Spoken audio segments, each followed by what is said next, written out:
मेरी हर बात बेअसर ही रही, नुक्स है कुछ मेरे बयान में क्या। नमस्कार, मैं हूं राजीव और आप देख रहे हैं घूमता हुआ आईना। दोस्तों, बीजेपी एक बार फिर से जीत के ढोल अपने लिए सुनना चाहती है, लेकिन इस बार लोगों ने, हिंदुस्तान की आम जनता ने बीजेपी के लिए अलार्म बजा दिया है, खतरे की घंटी बजा दी है कि अब बीजेपी ने उसके मुद्दों पर बात नहीं की तो फिर बोरिया बिस्तर समेटने के लिए तैयार रहे। 10 साल हो गए मोदी को देश पर शासन करते हुए और उनका दावा है कि अभी 5 साल वो और राज करेंगे। इधर उनके सहयोगियों का तो कहना है कि मोदी तीसरी बार ही नहीं बल्कि चौथी, 5वीं बार भी आएंगे, यानी मोदी के अलावा और किसी का राज देश पर रहेगा ही नहीं। यह बीजेपी का दावा है, मगर बीजेपी ये नहीं बता पा रही है कि देश पर हमेशा राज करने वाले मोदी जनता की बात भी करेंगे या केवल अपनी ही हांके जाएंगे। बीजेपी क्या खुद मोदी भी शायद नहीं जानते कि जनता के मुद्दे क्या हैं, जनता की तकलीफें क्या हैं, जनता किस तरह की राहत की उम्मीद सरकार से करती है। क्योंकि सत्ता के लिए मोदी पहले शमशान, कब्रिस्तान और कपड़ों से पहचानने की बात किया करते थे, आपको याद होगा शायद। अब वो सावन में मटन, नवरात्रि में मछली, कांग्रेस के घोषणा पत्र में मुस्लिम लीग की छाप, ऐसी बातें कर रहे हैं। राहुल गांधी बात कर रहे हैं 30 लाख रोजगार की, किसानों को एमएसपी की, महिलाओं को आर्थिक मदद की, और मोदी रोना रो रहे हैं विपक्ष ने सावन में मटन खाकर आस्था का अपमान किया है। मोदी को मुगल, मुस्लिम लीग, मटन और मछली याद आ रहे हैं, मणिपुर याद नहीं आ रहा, महिला पहलवान याद नहीं आ रही, महंगाई याद नहीं आ रही। मोदी को वही सब बातें याद आ रही हैं जिनसे लोगों की भावनाओं को भुनाया जा सके।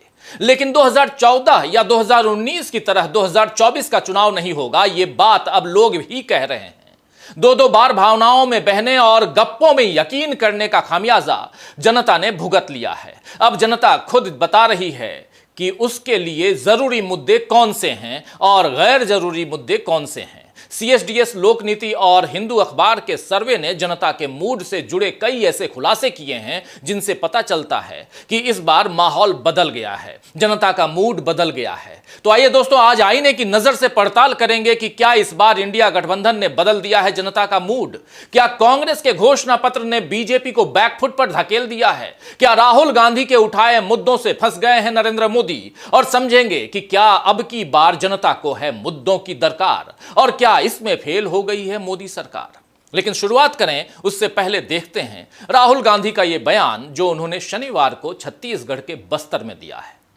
आप हैरान हो जाओगे, हिंदुस्तान में 22 लोग हैं जिनके पास उतना ही धन है जितना 70 करोड़ हिंदुस्तानी लोगों के पास है। एक तरफ 22 लोग और दूसरी तरफ 70 करोड़ लोग, उनके पास भी उतना ही धन जितना इनके पास। और नरेंद्र मोदी 24 घंटा इन 22-25 लोगों की मदद करते रहते हैं। बेरोजगारी फैल रही है, किसी से भी पूछो, आप किसी भी प्रदेश में चले जाओ, सबसे बड़े मुद्दे कौन से हैं, सब लोग आपको कहेंगे बेरोजगारी, महंगाई, भागीदारी। बेरोजगारी, महंगाई, भागीदारी। कभी आपने मीडिया को बेरोजगारी की बात करते हुए देखा? कभी बोलते हैं बेरोजगारी के बारे में? कभी महंगाई के बारे में बोलते हैं? भागीदारी के बारे में बोलते हैं? ये आपको मोदी जी दिखाते हैं, कभी हवाई जहाज में उड़ते हुए, कभी समुद्र के नीचे जाते हुए, कभी मंदिर में पूजा करते हुए। तो सुना आपने, राहुल गांधी ने यहां बता दिया कि 22 लोगों के लिए मोदी दिन रात काम करते हैं। ये वो 22 लोग हैं जिनके पास उतनी दौलत है जितनी 70 करोड़ लोगों के पास है। और मोदी अपने प्रधानमंत्री के पद का इस्तेमाल 140 करोड़ लोगों के लिए नहीं बल्कि 22 लोगों के लिए कर रहे हैं।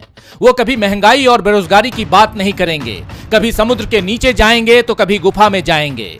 राहुल गांधी की तरह ही तेजस्वी यादव ने भी मोदी पर निशाना साधा कि उनके लिए मुद्दे महत्वपूर्ण नहीं हैं। लेकिन लोगों के लिए हैं, इसीलिए मोदी नहीं बल्कि मुद्दों को चुनिए। आइए सुनते हैं तेजस्वी यादव का ये बयान, जिसमें वो साफ साफ अपनी बातों को यहाँ रख रहे हैं। कोई मोदी जी की बात करने नहीं आए, हम मुद्दे की बात करने आए। यही विधानसभा में आप लोगों के बीच आने का मौका मिला था। 2020 में हमने आप सब लोगों से वादा किया था कि आपका भाई बेटा अगर मुख्यमंत्री बनेगा तो 10 लाख सरकारी नौकरी हम देने का काम करेंगे। और जब मुख्यमंत्री जी आए भाजपा को लात मार करके, तो हमने मुख्यमंत्री जी के सामने प्रस्ताव रखा कि हमने कमिटमेंट किया है तो तेजस्वी नौकरी देगा। और 17 महीने में केवल उप मुख्यमंत्री रहते हुए हमने 5 लाख लोगों को सरकारी नौकरी देने का काम किया। तो Rahul Gandhi, Tejashwi Yadav, Akhilesh Yadav, Mamata Banerjee, Uddhav Thackeray, MK. Stalin, Arvind Kejriwal, Hemant Soren, Sharad Pawar, Farooq Abdullah, Mehbooba Mufti, India गठबंधन के ऐसे सारे नेता, तमाम नेताओं के कारण मोदी बुरी तरह से फंस चुके हैं दोस्तों, क्योंकि ये सारे नेता जनता से जुड़े मुद्दों की बात करते हैं। राज्य स्तर के मसलों से लेकर राष्ट्रीय और अंतर्राष्ट्रीय स्तर के मुद्दों पर इंडिया गठबंधन के नेता जो सवाल उठाते हैं और जिन सवालों को जनता से जोड़कर सरकार के सामने रखते हैं, मोदी सरकार के पास उसका कोई जवाब नहीं होता। जब जवाब नहीं होता तो मोदी लोगों को बरगलाने के लिए कुछ भी कहते हैं और विपक्ष को किसी भी तरह धर्म विरोधी और राष्ट्र विरोधी ठहराते हैं।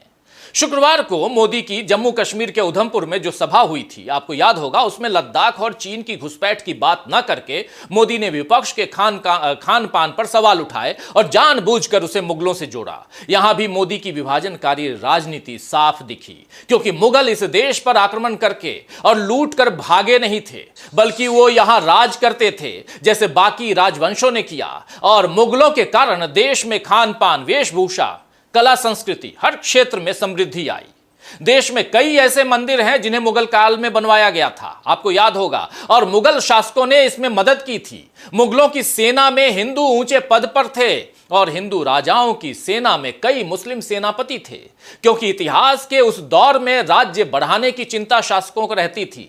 धर्म उनके लिए राजनीति का प्रमुख मुद्दा नहीं था। लेकिन मोदी और बीजेपी के तमाम लोग अब इतिहास को भी अपनी सुविधा से लिखना चाहते हैं और इसके साथ ही भविष्य का इंतजाम भी वो अपनी सुविधा के हिसाब से ही कर रहे हैं। इसीलिए मोदी मुगलों से लेकर मुस्लिम लीग की बातें कर रहे हैं, आचार संहिता का उल्लंघन करते हुए धर्म के नाम पर लोगों से वोट मांग रहे हैं।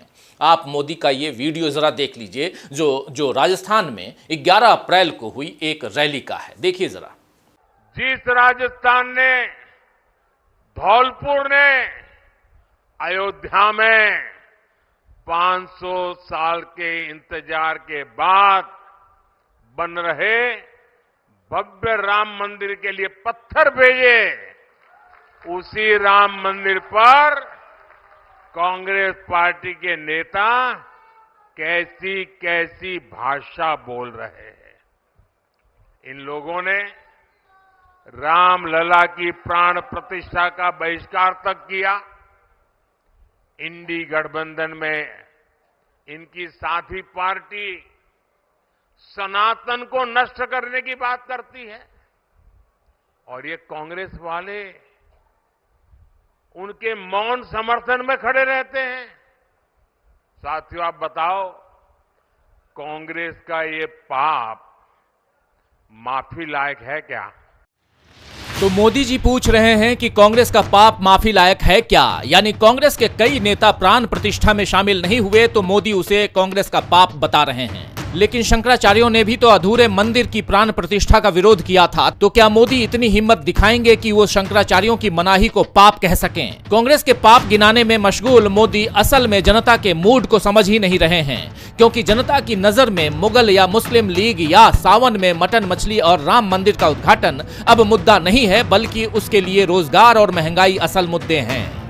CSDS और लोक नीति ने चुनाव से पूर्व भारत की धार्मिक सहिष्णुता वाली सोच को लेकर एक सर्वे किया, तो उसमें 79% लोग इस विचार का समर्थन करते हुए दिखाई दिए कि भारत सभी धर्मों का समान रूप से है, न कि केवल हिंदुओं का है। इस सर्वे में निकलकर सामने आया कि लोग मानते हैं कि ये एक ऐसा देश बना रहना चाहिए जहां विभिन्न धर्मों को मानने वाले लोग स्वतंत्र रूप से रह सकें और अपनी आस्था का पालन कर सकें। वहीं सर्वे में एक चौंकाने वाली बात यह भी सामने आई कि देश के 50% लोगों के लिए बेरोजगारी और महंगाई सबसे बड़ा मुद्दा है। सर्वे में यह तथ्य भी सामने आया कि देश के 2/3 लोग मानते हैं कि पिछले 5 सालों में महंगाई में बेतहाशा बढ़ोतरी हुई है। ग्रामीण और शहरी इलाकों में मिडिल क्लास और गरीब लोगों के लिए ये जानलेवा है।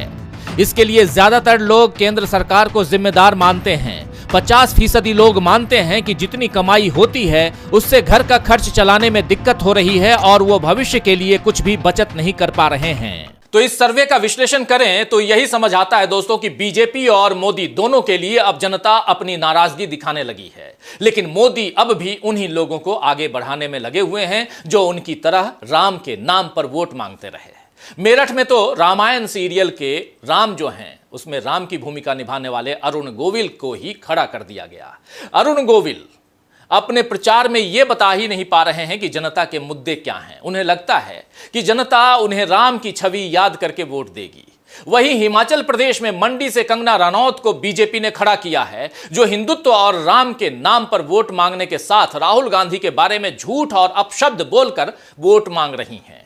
मोदी खुद कांग्रेस के पाप गिना रहे हैं और योगी कह रहे हैं, आदित्यनाथ योगी कह रहे हैं कि जो राम को लाए हैं हम उनको लाएंगे। राम के भक्त होने का दावा करने वाले ये नेता राम को लाने का घमंड दिखा रहे हैं और एक तरफ से लोगों की श्रद्धा का अपमान कर रहे हैं। लेकिन अब जनता भी बीजेपी और एनडीए के नेताओं को जवाब दे रही है। जरा इस वीडियो को देखिए। जब हमारे गांव में कोई आता है तो हम इस तरीके से स्वागत करते हैं। क्या सिरियावा गांव में मैंने यही कमाया है? आप बताइए, जिस तरीके से आप मंत्री जी का स्वागत कर रहे हैं, आपका हक है चिल्लाने का, आपका हक है बोलने का। लेकिन वो आप तब बोल सकते हैं जब हम लोग बोलिए, उसके बाद आप खूब चिल्लाइए, आप मान लीजिए आपकी बिटिया है, आपकी बिटिया। रुकिए, मेरी बात पहले मेरी बात सुनिए। जब आप सुनेंगे नहीं तो फिर आपकी बात हम नहीं समझ पाएंगे। अभी आदरणीय मंत्री जी बोल रहे थे, आप उनको बोलने का समय दीजिए, आप उनको बोलने का समय दीजिए, उनको सुनिए, वो क्या कह रहे हैं उनको सुनिए। आप समझ रहे, आप सारी बातें लेकर आइए। बताया जा रहा है कि यह वीडियो यूपी के कन्नौज के एक गांव का है, जहां योगी सरकार के मंत्री असीम अरुण बीजेपी का प्रचार करने के लिए पहुंचे और मंत्री जी जैसे ही मोदी की गारंटी गिनाने लगे तो गांव की महिलाएं भड़क गईं, विरोध करने लगीं। महिलाओं का कहना था कि गांव में एक सड़क तो बनाई नहीं, अब वोट मांगने आ गए। इस वीडियो में एक महिला अपील कर रही है कि मंत्री जी को अपनी बात कहने दीजिए, लेकिन लोगों की नाराजगी जाहिर हो रही है। ऐसा ही एक वीडियो बिहार के काराकाट से उपेंद्र कुशवाहा का सामने आया है, जिसमें लोगों ने उनसे कहा कि आप चाय पीजिए और जाइए, क्योंकि हम आपको वोट नहीं देंगे। आइए जरा इस वीडियो को देखते हैं। देखिए, खैर अब तो वोट नहीं दिया जाएगा। यहाँ से रही बात, आपकी पूरा इज्जत कर रहे हैं, स्वागत है और आभार भी व्यक्त कर रहे हैं इस बात के लिए कि आज तक 18 वर्षों से जो सांसद महोदय रहे, ऐसे पिछड़ा या कोयरी के गांव में कभी आना उचित नहीं समझे। इससे गुजरते हुए भी कभी रुकने के प्रयास नहीं किए, लेकिन आपको बुलाया गया तो चलिए हम लोग धन्य हो गए आपका दर्शन करके महाप्रभु जी।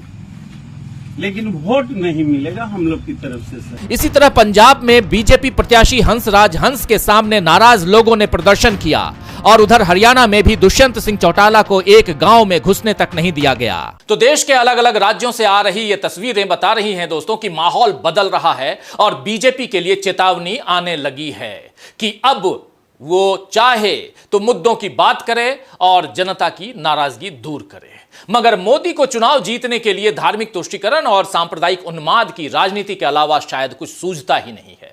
वैसे बीजेपी की राजनीति का पूरा आधार ही धार्मिक उन्माद रहा है।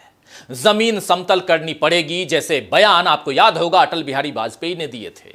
लाल कृष्ण आडवाणी ने रथ यात्रा निकाली थी और उस रथ पर सवार नरेंद्र मोदी अब देश की सत्ता पर सवार हैं और लोगों को बता रहे हैं कि कांग्रेस राम विरोधी है। मगर लोकतंत्र में असली सवाल तो यह होना चाहिए कि कौन लोकतंत्र विरोधी है और कौन लोकतंत्र का हिमायती है। लोकतंत्र में चुनाव के लिए सबको समान अवसर मिलने चाहिए, लेकिन मौजूदा हालात में ऐसा नहीं हो रहा है। विपक्ष को निशाने पर लिया जा रहा है और इसी पर चिंता जताते हुए पूर्व नौकरशाहों ने भारत के निर्वाचन आयोग यानी चुनाव आयोग को एक खत लिखा है। दरअसल कॉन्स्टिट्यूशनल कंडक्ट ग्रुप के तहत 87 पूर्व नौकरशाहों ने भारत के चुनाव आयोग को चिट्ठी लिखी है। 11 अप्रैल को लिखे इस खत में 2024 के लोकसभा चुनाव में समान अवसर की कमी को लेकर चिंता जताई गई है। 87 पूर्व नौकरशाहों के इस ग्रुप ने दिल्ली के मुख्यमंत्री अरविंद केजरीवाल और आम आदमी पार्टी के अन्य नेताओं की गिरफ्तारी, कांग्रेस के खिलाफ आयकर विभाग की कार्रवाई, टीएमसी नेता महुआ मोइत्रा जैसे दूसरे विपक्षी नेताओं के घरों और कार्यालयों पर छापे और तलाशी, इन सब का भी हवाला दिया है। खत में कहा गया है कि हम इस बात से बेहद चिंतित हैं कि चुनाव आयोग इस समय भारतीय जनता पार्टी के नेतृत्व वाली केंद्र सरकार द्वारा विपक्ष के खिलाफ केंद्रीय एजेंसियों के इस्तेमाल को लेकर कार्रवाई नहीं कर रहा है।